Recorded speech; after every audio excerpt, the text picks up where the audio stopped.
I always say the biggest lesson was cultural and language differences aside, we're all much more similar than we're led to believe. And it's the similarities which keep us connected and the differences which keep it interesting. And what I really saw in all these places and all these lives is that, despite what you read on the news, like we're all in this together. Andy Stoll is an ideal guest for any dinner party, offering a wealth of entrepreneurial wisdom and captivating tales from his extensive travels. As a senior program officer in entrepreneurship at the Kauffman Foundation, he manages a philanthropic portfolio worth $25 million, all aimed at promoting entrepreneurship and innovation across the United States. Born and raised in Omaha, with roots in a small Japanese farming community in western Nebraska, Andy embarked on a remarkable 4-year solo journey around the world, exploring an astonishing 40 countries. Since then, he has founded 6 companies specifically catered to social entrepreneurs, earning him recognition as one of the leading national voices in how cities can build more vibrant and equitable entrepreneurial communities. With experiences ranging from working in Bollywood and living in a mud hut village in Zambia to teaching apple pie making on Armenian National television, Andy's life could easily be the subject of a travel documentary. In addition to his entrepreneurial ventures, he's also an accomplished photographer, occasional chef, and cooking class instructor. It's hard to imagine what Andy hasn't done, but we can guarantee that he will bring profound insights and captivating stories to any podcast he appears on. Don't miss out on hearing from this multi-talented entrepreneur on today's episode of Design Of, where we delve into the extraordinary moments and remarkable individuals that shape our world. I'm your host, Justin Ahrens. Enjoy the show. Andy, thank you so much for giving me time and joining the Design Of podcast. Welcome. Yeah, thanks for having me. I'm always excited to engage in conversation with creative folks, and you are one of them that has been on my list. So excited to talk more.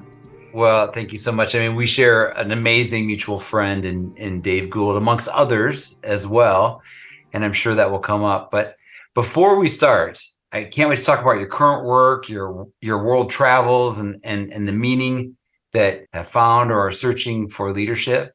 But before we start, let's connect on, let's say, I'm not going to say original Andy, young Andy. So Andy, where did you grow up? I'm a Midwestern guy through and through who traveled the world and returned back to the Midwest. I grew up in Omaha, right in the center of the country. And my family they're Nebraskans. My mother is actually Japanese American and my father's German American, and they met in college. They're from small towns and ended up in Omaha. People always find it interesting to know that, or to discover that there was and is still a Japanese farming community in Nebraska, of all places, not a place you think of Japanese folks. But part of the family story, which I just always love sharing because it's super interesting, is that my great-grandfather came to the United States as a laborer to work on I think they were repairing the Transcontinental Railroad, and he made his way from San Francisco across the country. The goal is to make money and go back home.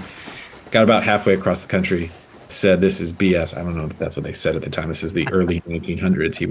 I think he was about 19 years old. He decided he was done with this railroad work and heard that there was some farming, a Japanese farming community in Nebraska. So got off the tracks in the Nebraska, about as far from Japan as you could get, and went up and found this group and learned how to farm, and sent a note home to his parents and said, I know I'm supposed to send money and come home, but I think I'm going to stay. Could you send me a wife?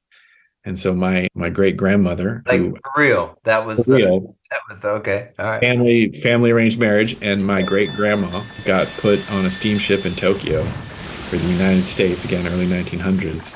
Got to San Francisco, somehow got from San Francisco to Nebraska, met my grandfather, who she had never obviously met before.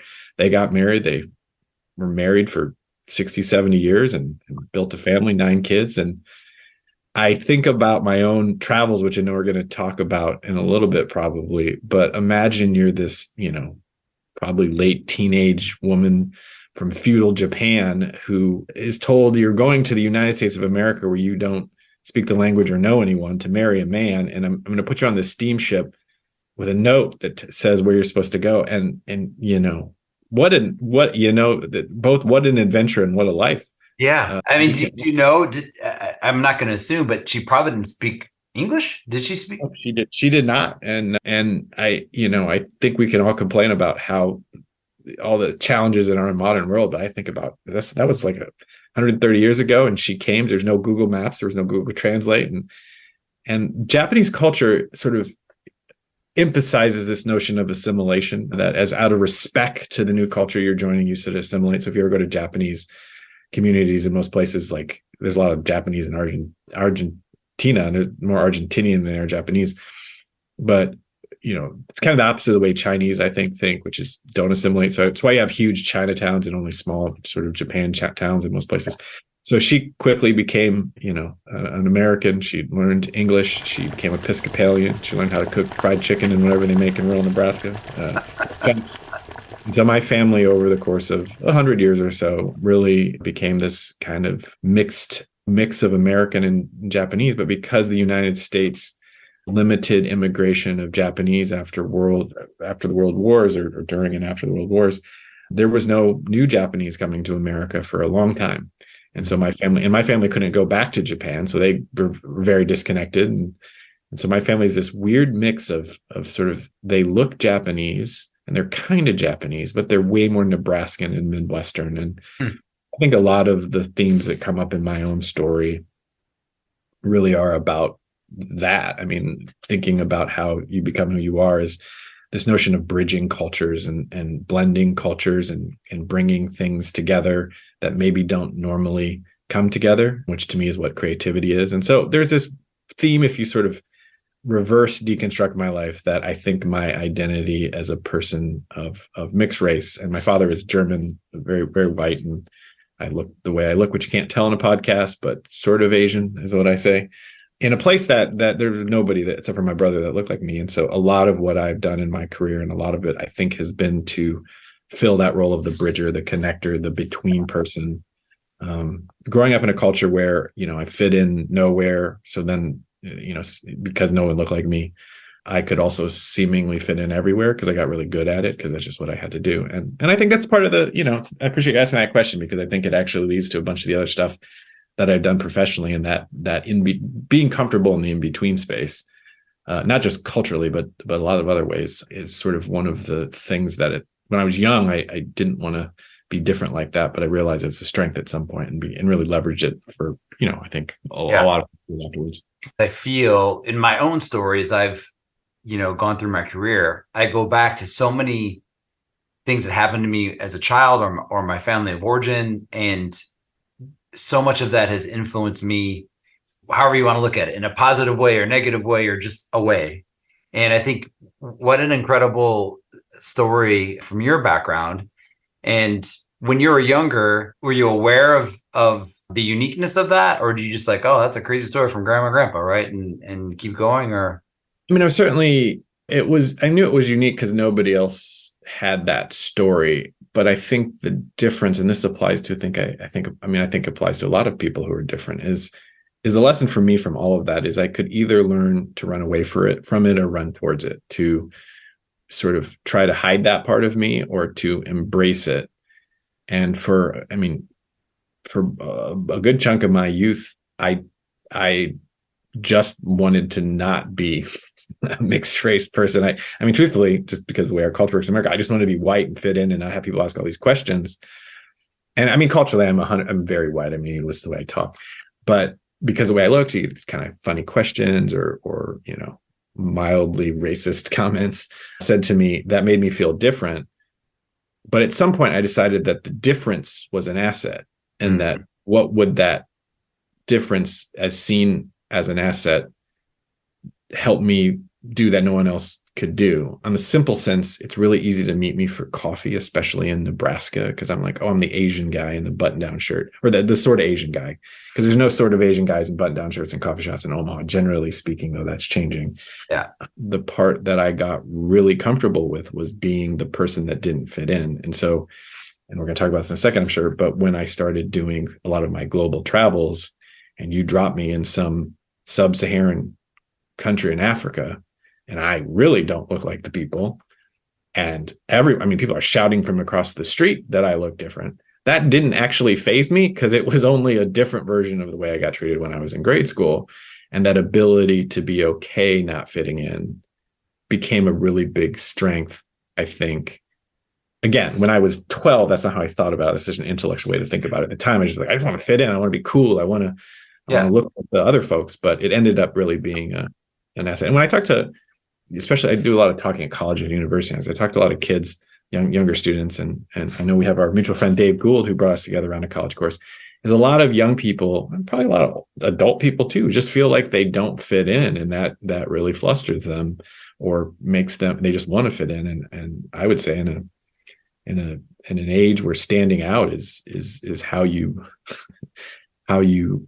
make a difference, how you sell a product, whatever the context is, that what would it look like for someone who feels like they don't fit in to embrace that they don't fit in, and to say, well, not fitting in makes me better at what? That was a good early lesson for me, that I think it could have gone the other way, which is ran away from it my whole life and didn't embrace it as an asset. But I was probably my teenage years when I realized, like, in addition to helping people find me in coffee shops, there are other there's a value to it, and it would make me unique and give me a distinct sort of value proposition in some of the work that I did ahead. No, that's great. Thank you. That's it's interesting. You talk about a lot of things that a variety of youth can relate to, and then we all have different extra dimensions of either socioeconomic challenges or race but there's still a thread of all of us wanting to fit in at certain periods of our life, right? That can be really challenging. One quick thought. I speak a lot to college students, and I have a talk that I give where I talk about being, basically a kid who didn't fit in. And I've given that speech 250 times at colleges and universities across the country. And what I'll tell you is, there was this moment at this school in North Carolina. It was a really rural school, and the quarterback of the football team for the school came up to me, and he was kind of playing it cool. He's like, oh yeah, good talk. And I was like, oh, thanks, man. Anything in it like connect with you? And he leans in and he goes, I'm the kid that didn't fit in either. And what I realized at that moment was that, like, if the quarterback of the football team doesn't feel like, in high school, doesn't feel like he fits in, like, everybody doesn't at some point feel like they fit in. And that's like a really universal thing, that feeling and that sense. And a lot of my work around community, and we'll talk about that hopefully in a second, is just like, how do you build spaces and places where everyone feels like they fit in, they have a place, they're welcome, they have a sense of belonging in those spaces, because everyone, regardless, the quarterback of the football team doesn't feel like he fits in. To me, that strikes me as, this is a chronic challenge and opportunity within our society to try to engage with each other and invite people and welcome people into all sorts of, aspects of life. Oh, that's great. Well, let's go from Omaha to Iowa City. Why Iowa? Yeah. So, the short version of the story is, I was graduating from college or from high school, and, they ask you in something like, well, what do you want to, you're going to go to college, but what do you want to major in? So I thought about it for a hot second and decided that filmmaking, because I'm sort of an inherently creative person, was what I wanted to do, and ended up, looking up all the colleges and that you would study that at. USC was the Harvard Law of film schools. And so I did all the things that you need to do to get into USC, which it's sort of ridiculous. It's like 3 essays, like donate a kidney, like translate books of Shakespeare into Hindi. Create an epic drama. Right. Yeah. I'm doing it. I did it all. And then, got in and was super excited about that. It was great also at that age, just like being like, okay, I'm gonna go to USC and I'm be hanging out with, Steven Spielberg, and my whole life set.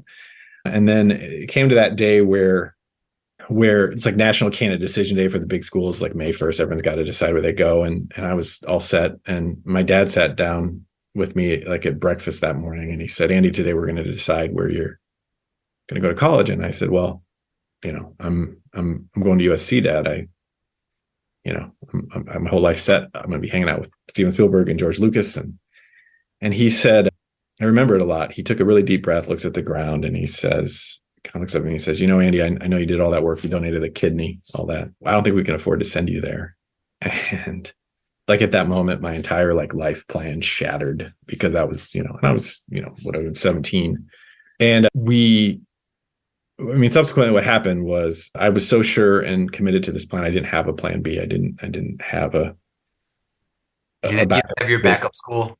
No, and I think we have a mutual friend in Nate Staniforth. Nate is one of his, he quotes that I always think about is he says, the problem with plan B is that they work. And so I was like, am I going to have a plan B? Because we're going with plan A. And anyway, ended up, pretty late in the game, having to come up with a plan B. And the University of Iowa was fairly near to my home, and it was affordable. And they took applications till June 15th. And so I went through the whole process to do that. And I went and it was about as far from Los Angeles and New York where they make movies as you could go to school. And I was pretty miserable for a year there, but got really engaged in campus, got re-involved with some folks. And then, looking back on it, it's probably the, most pivotal and most important best decision of my life to go there, because it was a different kind of place than USC. I mean, I would say probably the equivalent quality of education, but just because it was a smaller school, it wasn't in the middle of Los Angeles. It was just more opportunity to get engaged. And so a bunch of stuff happened in there. But I think the one that was really helped sort of design my life or forge my path is met a group of friends and accidentally started what today you would call a social entrepreneurial incubator. We did not have those words. It's 20 years ago, where we realized that that we all knew a bunch of really creative and cool people in our community in different sort of majors and departments, but they didn't know each other. And what would happen if we brought them together? And so we're college kids. We don't know how to do much, but we do know how to throw parties. So we started throwing a series of potluck parties, just like every other college party, cheap beer, box wine. Someone brings a fruit tray or like a vegetable tray, which I never figured out. And then someone shows up with a pizza, or someone actually cooks. And the only difference between that party and every other party in the world of college is that we made everyone get around a circle halfway through the party and introduce themselves. And the prompt was, and tell us your creative endeavor or interest. What are you into? And so I'm Andy, I'm into filmmaking. Someone else would be like, my name's Mike, I'm into volunteering. Someone would be like, my name's Ellie, I got a band and I'm looking for a drummer. And then someone would be like, I'm Steve, I'm a drummer and I'm looking for a band. And then they'd start forming bands. And then they'd come back to us and be, hey, we met at your party, we formed this band. We don't know where to play. You seem to know everyone. Could you all help get us a place to play? And so we were like, well, yeah, I think we could figure that out. And so we rented a space in the student union and put on a show where we asked people from the party to come perform for, I think it was like 10 minutes. And we thought, 10 people and their partner, boyfriend, girlfriend, spouse, whatever. Us, that's 25 people or so. Maybe we should collect $5 at the door and give it to charity because that seemed right. And that'll be that. And what ended up happening was about 125 people showed up. We raised $500, which at the time was an astronomical amount of money for the women's shelter. But more importantly, what had happened in the learning was that if you bring people together in this community and you ask them to sort of express their creativity, there's this explosion of energy. And if you can direct that energy back at the community, in that case, just raising money for a charity, super interesting things would happen. And so fast forward 4 years, that becomes this 501c3 nonprofit called the James Gang, which is actually still around. A bunch of us, the founders, went to its 21st birthday party, so it can drink now. Congratulations. Yeah. What's been interesting is 21 years later, it's still doing the same thing. So the idea is that in most communities, there isn't a natural catch for people who have community-oriented or creative-oriented ideas. And so if you were hey, I want to start a local music festival, or let's say a local food festival, and you went to the Chamber of Commerce or the mayor's office, they'd be like, cool, that's not what we do here. And so in most communities, there isn't a catch for that. And so the James Gang, you take your idea of a community oriented thing that fosters creativity, and the James Gang doesn't do it for you, but it vets your idea, and it puts you in a network of other people or social entrepreneurs, if you will, who are creating things in the community. And the really early insight for us, because we were 21 years old and didn't know jack about how to help entrepreneurs, we realized that if we introduced the founders to each other and try to create a culture that said help each other collaborate, dream big, try stuff, fail, get up, try again, that they would actually do stuff and we didn't have to actually know what to tell them to do. And then the second insight was, if we could get esteemed community leaders, someone like you or Dave Gould or the mayor or the Rotary Club member, to also come into that network with a culture of trust, collaboration, help each other, dream big, try stuff, fail, that crazy things would emerge from this network and this community, and the community itself became the incubator. And so there wasn't a physical building. There wasn't like a 90-day program. It was just like the community itself was the incubator. And it was the combination of the network and the culture. And so fast forward 20 years, that is now called entrepreneurship or innovation ecosystem building. And it is the strongly held belief of my employer, the Ewing Marion Kauffman Foundation. It is the strongly held opinion of the US government now that is the way you actually build communities in the 21st century. And the traditional way of thinking about it is if you have someone with an idea, you get them a mentor, you get them money, you get them an accelerator, an incubator. And while that's true, the insight in this notion of ecosystem building is that the environment in which those people exist is as important as the hard work of the entrepreneur or the capital you give them, but it's the community, the environment, the culture, the networks. And so building these networks, building these communities is really the thing I've been working on for 21 years. But I think when I started, I didn't have those words. That's not what I didn't set out to say, I'm going to build a new approach to economic development by creating these things. It was more of being an entrepreneur, being a creative, finding the energy that was interesting, following it, playing with it. I think I've started 5 or 6 things, for-profit, nonprofit businesses around it. And then not until even like when I joined the Kauffman Foundation, did I even think about it as like the way communities build their future. But it really has become that. It's been, it's been a fun journey, but also not the straightest line in the world either. That's amazing. And it shouldn't be a straight line. The way that you discovered this, the more, sort of messier creative it is, it feels to be even more true, right, to what you're doing. Yeah, I think that's right. And I think that, and the reason I say it's not a straight line is I just think when I tell the story in retrospect, it sounds like I had this grand plan when I was 21 years ago to be like, I'm going to start this thing and then I'm going to go on and do this thing. And you kind of sort of hear the other steps. It's that Steve Jobs quote from his famous Stanford speech, which was something like, you can't connect the dot.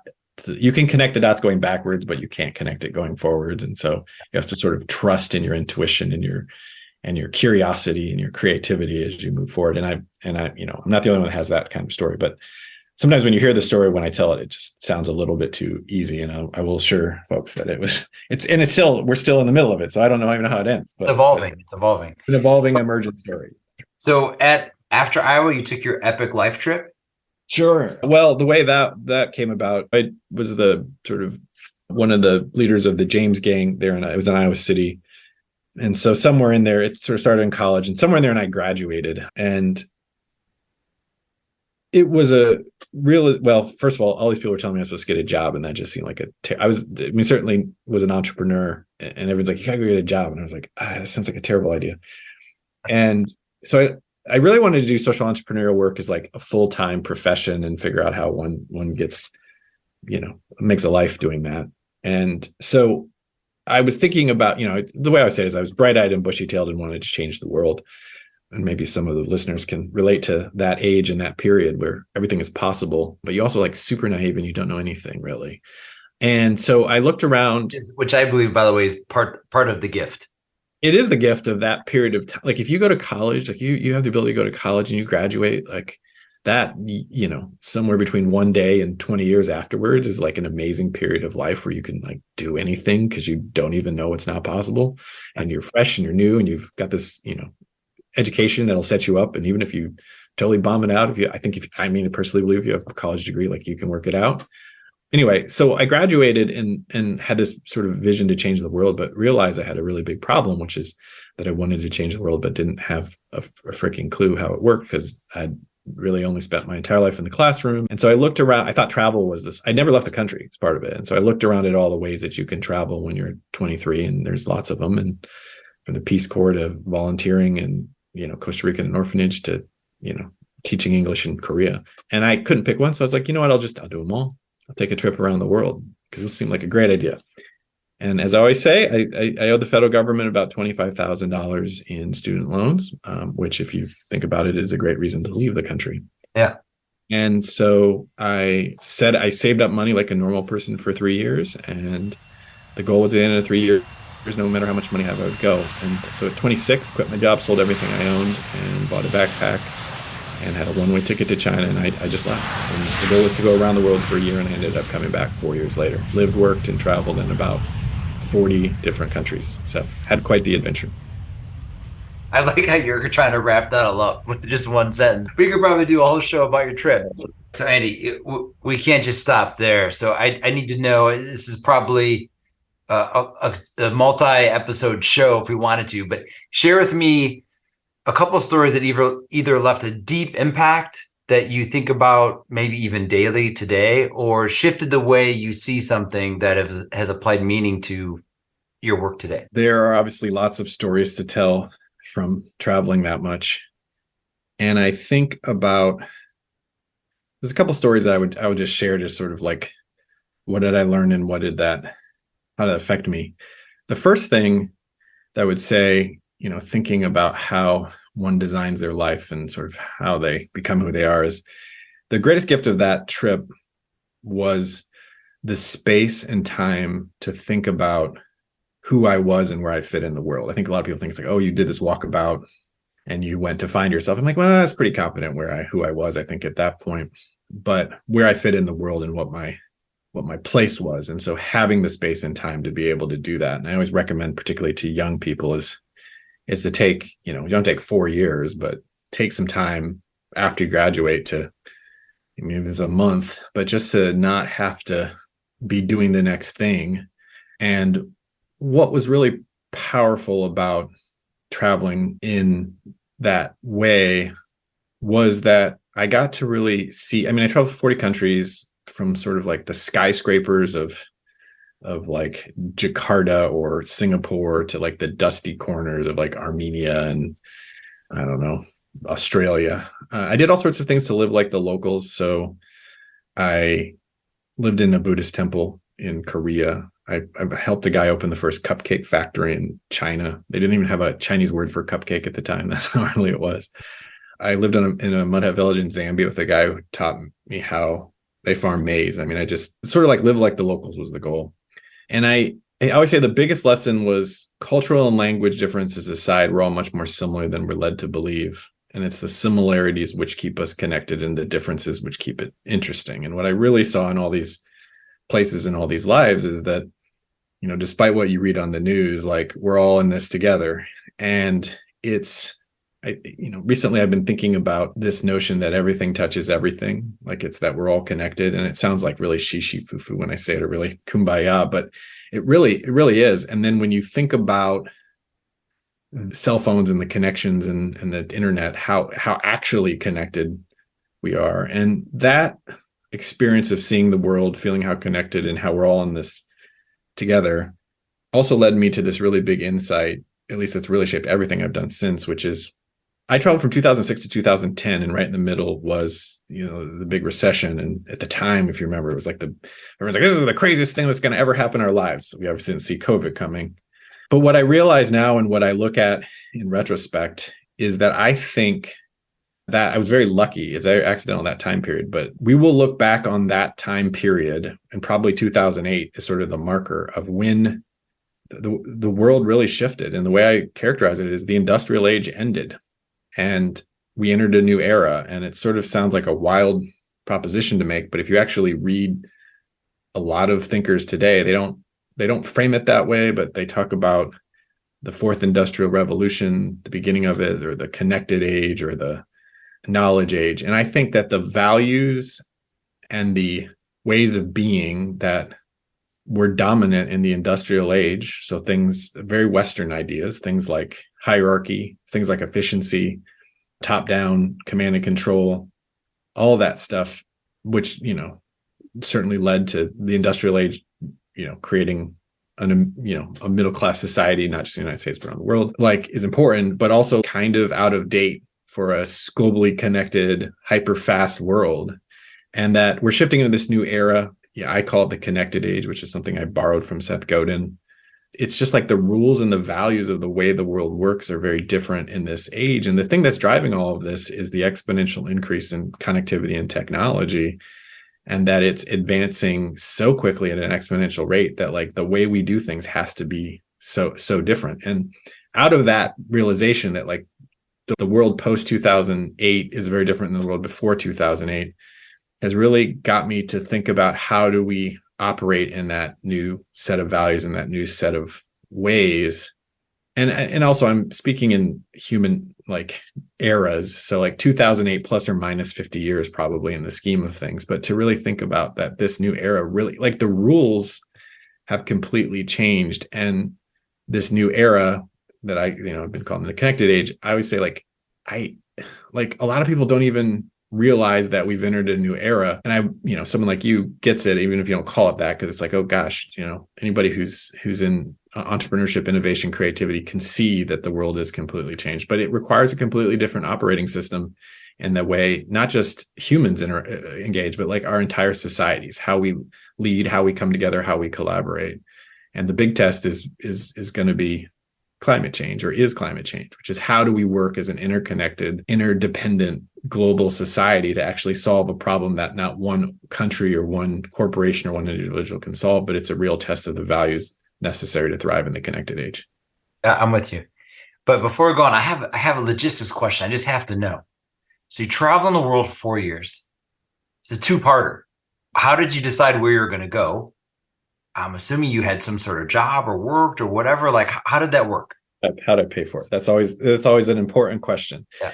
So I'd say two things. I worked for 3 years before I left, and I worked in actually IT, fixed computers.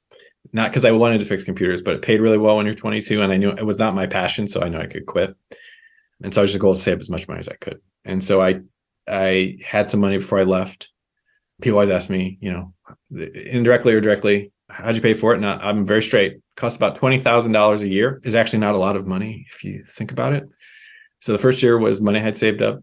The second year I got a fellowship from the Rotary, that the sort of global civic organization, and they actually paid for me to live in Hong Kong, which I used as a base, and flew out all over the place in Southeast Asia and East Asia. And it was really cool to have an apartment or a flat, as they say in Hong Kong, and go see the Philippines, Japan, and China. Lots of trips to China, Southeast Asia. The third year, it's actually really easy to get work in Australia if you're an American under 32. And so I've lived in a town called Baladonia, Western Australia, population 10. I was number 10. And I was the morning cook and the nighttime bartender for overland truck drivers in the middle of the outback. There's only one road that goes across Australia, and we were sort of smack in the middle of it. Paid really well. And then I got a job on a 500,000 acre cattle ranch in Central Australia, and worked there as the cook. And every time they would ask me to help with the cattle, they did it. It was mostly for entertainment, to watch the city slicker. Because I told them my family was like farmers in Nebraska, and after the first time I went out, they were like, "You are not related to farmers. You do not know anything about cat." Because they heard of Nebraska and the cattle and the state. Yeah, of course, yeah. You're like, "You're not really from Nebraska. We think you're from a big city and you've never seen a cow in your life." And so the way I figured out where to go was that I tried to find ways to live like the locals, as I sort of said, and where I could find a new adventure, a new way to experience life. And so, one example is I met a guy, and I was in New Zealand. I met a guy, and I said, "Hey, I'm traveling around the world." And he said, "Well, my brother, he is in Fiji, and he's got a whole team that does cataract surgeries for some of the people. Would you be interested in seeing Fiji?" And I was like, "Yeah, totally. That sounds great." And so got in touch with him, and he said, "Well, what can you do?" And I was like, "Well, I take pictures." And he's like, "Great. We need someone to take pictures. You come out here, you take pictures of our program. You help me tell that story. You can stay here in Fiji on my compound and be part of the team." And so I would go do things like that. But it also led to that notion of connectedness. I would meet someone in South Africa, and they'd tell me about a thing in China, which would connect me with someone in India. And it really drove home the fact that we're all connected in some ways, and that we're all in this together. And unfortunately, politics and power and money, I think, mess us up. And then truthfully, watching the news, is one of the, don't do that. There was a moment I was in Thailand, and there was some protesters had taken over the airport, and and it was a long running feud. If you know Thailand's long running feud, and I was watching CNN, and I was in the hostel in Bangkok, and it was like CNN Asia, and it was like the world was ending, and I had just spent the entire day walking around the same Bangkok, and I was like, am I in the same Bangkok? Because I think the news, its tendency is, because of what sells and what gets clicks, makes us all believe that the world is a scary place. But having traveled 4 years, 40 countries, I will assure people that it's safer, friendly, more welcoming, less expensive than we are led to believe. And that getting out and actually experiencing and meeting the people is so key. And that watching YouTube videos and documentaries and Netflix and reading the newspaper will find it important is not a replacement for going to a place and getting out of the tourist bubbles too, and actually just meeting and people and finding ways to engage. I agree.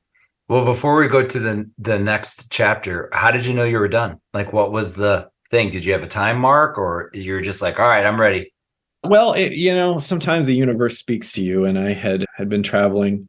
I mean, the goal was to go for a year. So when, and then it was 2 years and 3 years. And when you tell people you traveled around the world for a year, everyone's like, wow, that's incredible. And then you say, oh, I traveled around for 2 years. People are like, that's a most amazing story. You say, I traveled around the world for 3 years. People are like, oh, he's searching for something. He's lost. And then you say 4 years and people are like, oh, he's lost. And so there was some element of not the pressure from folks, but of sort of, this sounds really weird, but getting really bored of like beaches and cathedrals and temples, and recognizing that it was time to take all that I learned and seen and try to apply it into something that was next.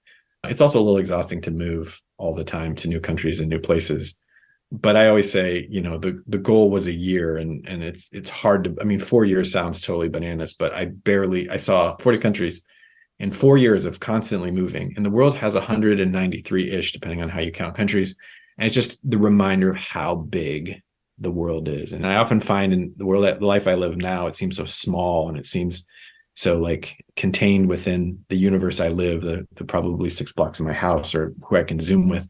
But the world's so massive. There's so much to see, and going out and seeing it reminds you that the world is good and grand, and there's amazing people doing amazing things everywhere. And the commonalities and the connectedness are there regardless of who you are. I mean, I went into war zones. I went into places where you're not, supposedly they don't like the United States. And it's like, that is not my experience being there with the folks, the people on the ground.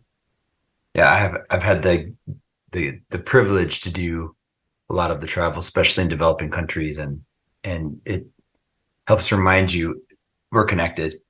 The world is so massive. We should, if we can, go explore it, and to not believe everything you read and watch in the news, for sure. All right, so you come back to the States. I can't remember the timing. I'll just give you a short version to sort of connect, to bridge the final part of the story, which is came back to the United States in about 2010 and wanted to launch a social entrepreneurial venture of some kind.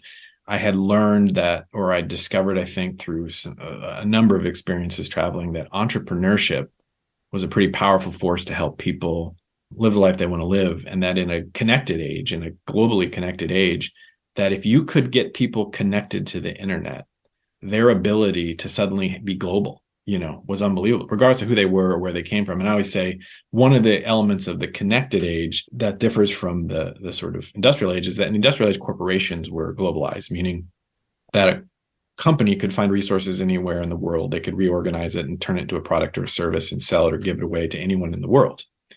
But in the connected age that we're in now, that right has been afforded to any individual. So as long as they have access to the internet, and that there were folks I met in like sub-Saharan Africa who were running entire businesses on their phone, and like had never had a laptop. Like they just didn't know that, they just did it on their phone. And it was the realization that also that it's not just the technology, you have to have the knowledge, the know-how, the ecosystem, if you will, the environment of support.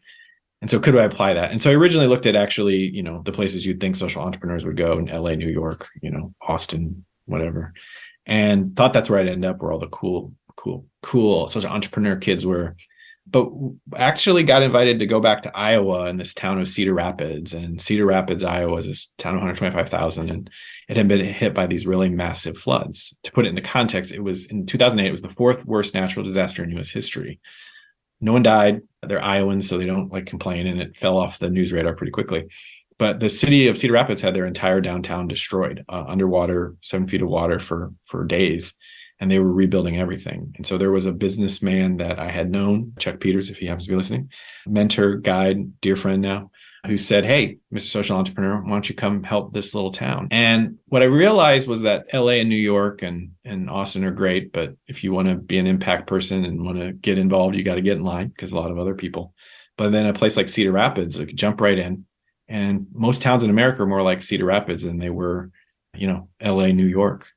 And so moved there, and with a business partner, Amanda West, started, we always called it a not just for profit company to try to help build the entrepreneurial community, the ecosystem, if you will, to help the town rebuild itself after the floods. And so we started a little company called Seed Here Studio, really focused on that town. And then, over time, helped build that up there in that part. Tony Hsieh, Steve Case, Paul Allen, who were really interested in how do we build these networks to support innovation and entrepreneurship on unexpected places. So the company, while it used Cedar Rapids, Iowa City, Eastern Iowa as the test lab, started working in communities around the country. And then to just bring the whole thing full circle, started a nonprofit out of that effort, a national network of people building these ecosystems.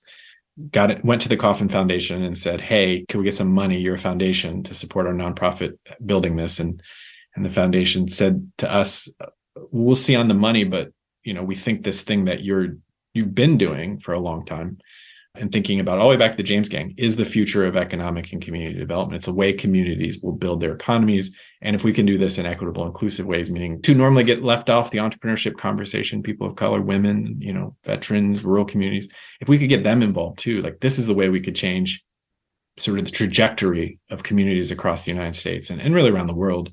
And so they offered me a job, which I immediately said, no way. I'm an entrepreneur, pirate, renegade, rebel, entrepreneur. I don't do jobs. I don't do paychecks. I don't do healthcare. And they said, well, if you do this, then join us. You don't have to worry about budgets because we're a foundation. We're literally a group of an institution that holds money. And I was like, wait, what? And so having been a poorly resourced social entrepreneur for much time, it was a really neat opportunity. And so I joined the foundation. And for the last 7 years have utilized the funds of the foundation, but even its platform to help connect together folks across the United States, thinking about how can I make my town more supportive of entrepreneurs, innovators, and creatives? And what do you actually do? What are the actual activities that we would do in that place to make everywhere from Kansas City to Peoria to rural North Carolina a place where people with ideas can plug into the global economy and participate even more so in this connected age. So that's pretty much my story. Man, that's phenomenal. Andy, before I let you go, you wrote something, I think a few months ago now, and I wanted to read something to you and just have you comment on it, because this is something that I ponder, because I actually talk about this in a different way than you do. And so I think this could be interesting. So you wrote, 20 summers ago, I graduated from college and wanted to become a social entrepreneur. Bright-eyed and bushy-tailed, I wanted to change the world. How American of me. 2 decades later, one thing I know for sure, and what I'd certainly share with my younger self, is that despite what we're told, one person can't change the world. And no one person ever has. Yeah, it's sort of an antithetical to what we're told in American culture about how the world works.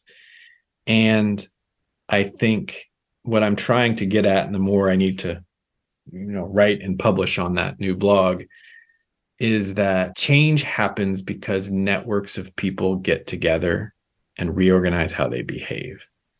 And that, the American culture likes to tell the story of the hero, the one, it's typically a man, but sometimes a woman, who had this genius idea and went off and did it. I mean, and sort of the archetypal story is like the Steve Jobs story. Like, I'm sure he was a genius. I'm sure he was super smart. But let's recall that Apple has, like, at this point, tens of thousands of employees.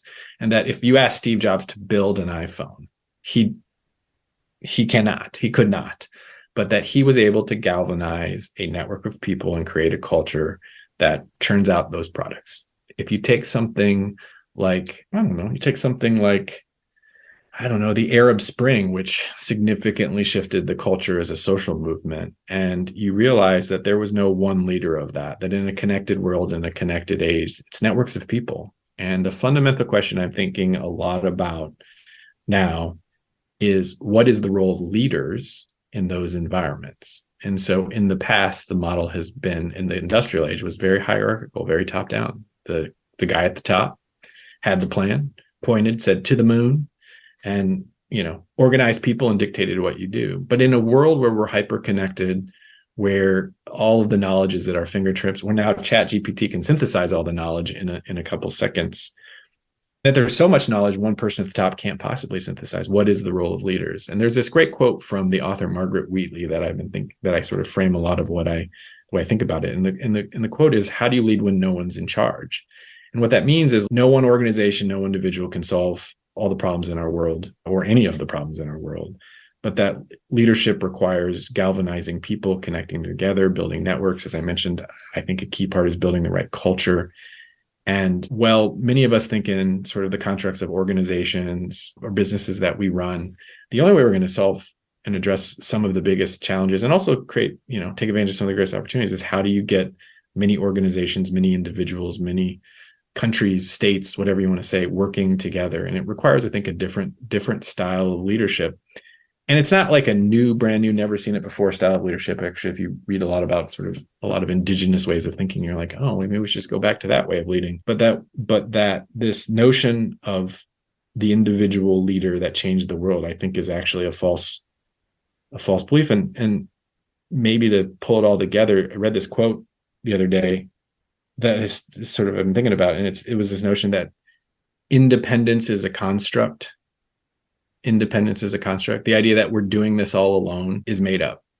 And, even if you and I are talking over the internets on these technology things, and all the people that created the technology and run the technology that allow us to talk.